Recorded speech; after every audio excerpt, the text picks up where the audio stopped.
UDF കുടുംബസംഗമം നടത്തി. Thazhava 77-ാം number booth കുടുംബസംഗമമാണ് നടത്തിയത്. UDF സ്ഥാനാർത്ഥിയുടെ തെരഞ്ഞെടുപ്പ് പ്രചരണാർത്ഥമാണ് കുടുംബസംഗമം സംഘടിപ്പിച്ചത്. തഴവ മണ്ഡലം 77-ാം ബൂത്ത് കുടുംബസംഗമം നടത്തി. കരുനാഗപ്പള്ളി നിയോജക മണ്ഡലം UDF സ്ഥാനാർത്ഥി CR മഹേഷിന്റെ തെരഞ്ഞെടുപ്പ് പ്രചരണാർത്ഥമാണ് കുടുംബസംഗമം നടത്തിയത്. മറിയ ഉമ്മൻ ഉദ്ഘാടനം നിർവഹിച്ചു. മറ്റൊരു വശത്ത് നോക്കുകയാണെങ്കിൽ ക്ഷേമ പദ്ധതികൾ, കാരുണ്യ പദ്ധതികൾ, പെൻഷനുകൾ.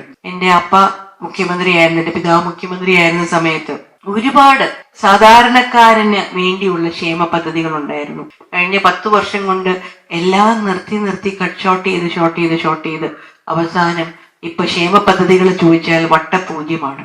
പക്ഷെ ഈ ക്ഷേമ പദ്ധതികളെക്കാൾ ഏറെ രൂപ ചെലവാക്കി PR ചെയ്യുന്നുണ്ട്. ഇത് KSRTC ബസ് പരസ്യങ്ങളില്ലാത്ത ബസ് കാണാൻ സാധിക്കുകയില്ല. നമുക്ക് ഈ PR ചെയ്യുന്ന പൈസ ഉണ്ടെങ്കിൽ എത്രയോ ക്ഷേമ പദ്ധതികളെ സപ്പോർട്ട് ചെയ്യാൻ സാധിക്കും. പക്ഷെ അതൊന്നും നടക്കുന്നില്ല. അതിനു പകരം ജസ്റ്റ് പരസ്യങ്ങൾ കൊടുത്ത് ഞങ്ങൾ അത് ചെയ്യുന്നു ഇത് ചെയ്യുന്നു എന്ന് പറഞ്ഞ് ഒരുപാട് കാര്യങ്ങൾ നടക്കുന്നുണ്ട്. പക്ഷെ ആവശ്യക്കാരന് അത് ലഭിക്കുന്നുണ്ടോ എന്ന് ചോദിച്ചാൽ ലഭിക്കുന്നില്ല. ചുരുക്കി പറഞ്ഞാൽ സാധാരണ ഇത് രണ്ടും പറഞ്ഞതെന്ന് പറഞ്ഞ വികസനവും കരുതലുമായിരുന്നു എന്റെ പിതാവിന്റെ മുഖമുദ്ര. ഇത് രണ്ടും സാധാരണക്കാരന്റെ ജീവിതത്തിലേക്ക് അഫക്ട് ചെയ്യുന്ന കാര്യമാണ്. പക്ഷെ 10 വർഷത്തിന്റെ ദുർഭരണം, വികസനവും 0, കരുതലും 0. ബൂത്ത് പ്രസിഡന്റ് പരമേശ്വരൻ അധ്യക്ഷത വഹിച്ചു.